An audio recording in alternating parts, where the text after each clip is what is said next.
பிரியாணின்ற பேரை கேட்டாலே பசி எடுக்க ஆரம்பிச்சிடும். பலவித பிரியாணி இருக்கு. வீட்டிலேயே தயார் செஞ்ச மசாலால கறியை ஊற வச்சு நெய்யில வறுத்து நெருப்புல சுட்டு சிக்கன் டிக்கா தம் பிரியாணிய செஞ்சிருந்தோம். இது சாப்பிட அவ்வளவு அருமையா இருந்தது.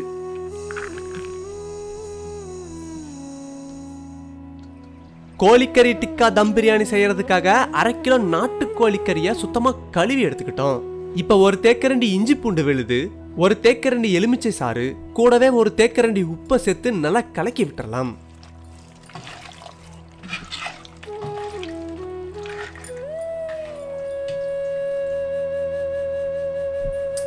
அரை மணி நேரம் கறியை நல்லா ஊற வச்சுட்டு 1/2 கிலோ பாஸ்மதி அரிசியவும் ஊற வச்சிருவோம்.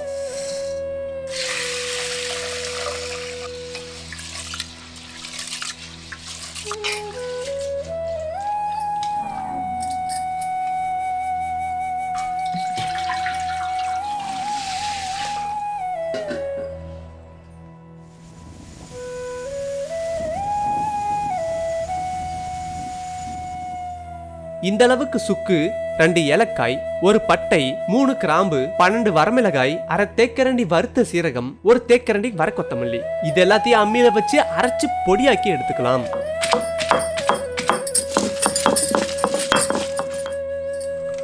ஊற வச்சிருந்த கறியோட 1/2 லிட்டர் தயிரை சேர்த்துட்டு ஒரு தேக்கரண்டி உலர்ந்த வெந்தய கீரையை கசக்கி சேர்த்துட்டு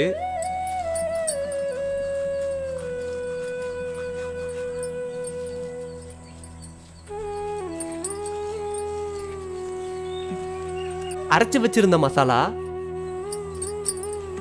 ஒரு தேக்கரண்டி எண்ணெய், இப்ப தேவையான அளவு உப்பை சேர்த்துட்டு நல்லா கலக்கி விட்டுருவோம்.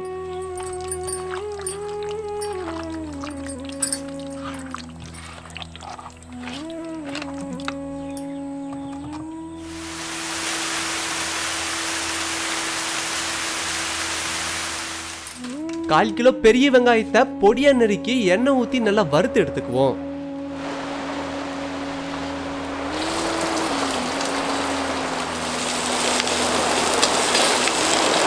வெங்காயத்தை வறுக்கும் போது கூடவே கொஞ்சம் உப்பையும் சேர்த்துப்போம்.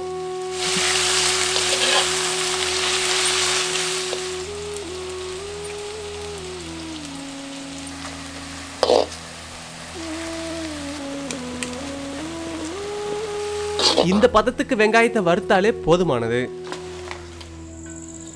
இப்ப 2 தேக்கரண்டி நெய்யை ஊத்தி ஊற வச்சிருந்த கறியை சேர்த்து நல்லா வதக்க ஆரம்பிச்சிருவோம். இந்த கறியை மசாலாவோட கலக்கி 1 மணி நேரம் கிட்ட ஊற வச்சிருந்தோம்.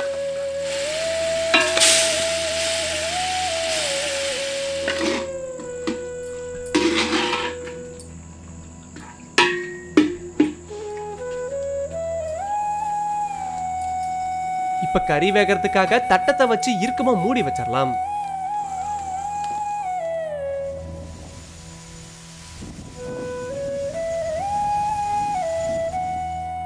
அரிசி வேக வைக்கிறதுக்காக ஒரு பாத்திரத்துல தனியா தண்ணி வச்சிட்டோம்.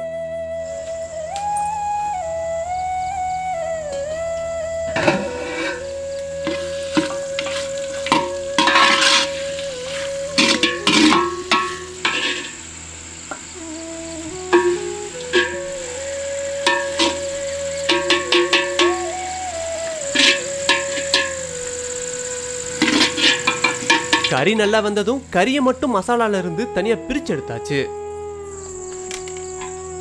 இப்ப அரிசிக்காக வச்ச தண்ணியில 1/4 தேக்கரண்டி சீரகம், 7 லவங்கம், 3 ஏலக்காய், ஒரு பட்டை, ஒரு பிரிஞ்சி இலை, 2 மராட்டி மொக்கு, 2 அன்னாசி பூ இதெல்லாம் சேர்த்துட்டு 2 கீறி வச்ச பச்சை மிளகாய், ஒரு கையளவு புதினா கொத்தமல்லி, 1/2 தேக்கரண்டி இஞ்சி பூண்டு விழுது, 1/2 எலுமிச்சை சாறு,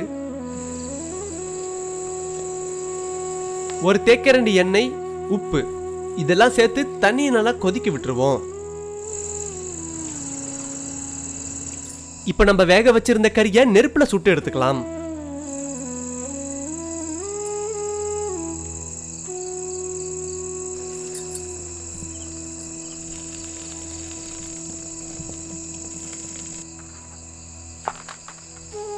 இது மாதிரியே எல்லா கறியும் சுட்டு எடுத்துக்கிட்டாச்சு.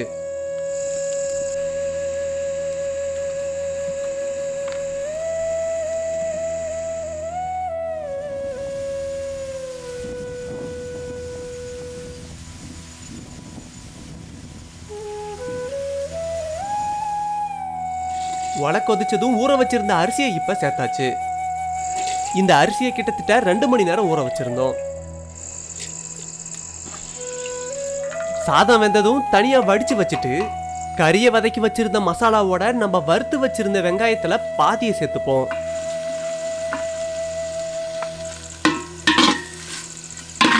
இப்ப ஒரு கையளவு புதினா கொத்தமல்லியும் சேர்த்துப்போம்.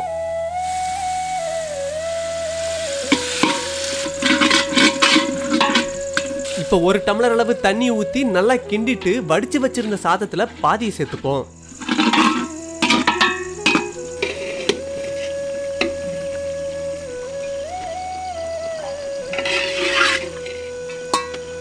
இப்ப கொஞ்சம் புதினா கொத்தமல்லி வறுத்து வச்சிருந்த வெங்காயத்துல கொஞ்சம் தூவி விட்டுட்டு மீதி இருக்க சாதத்தையும் சேர்த்தரலாம்.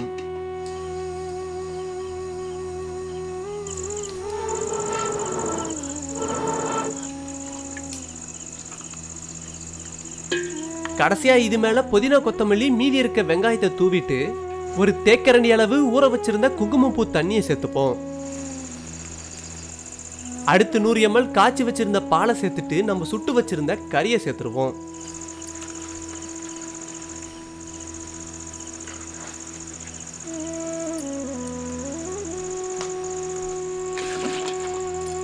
இப்ப சாதத்து மேல வாழை இலையை வச்சு மூடிட்டு ஒரு தட்டத்தை இறுக்கமா மூடி வச்சு தம் போடலாம்.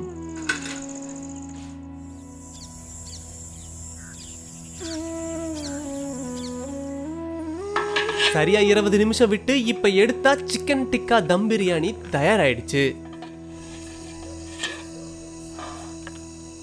இந்த பிரியாணி சாப்பிட அருமையா இருந்தது. மதிய நேரத்திலையும் இரவு நேரத்திலையும் சாப்பிட்றதுக்கு இது சரியான விருந்து.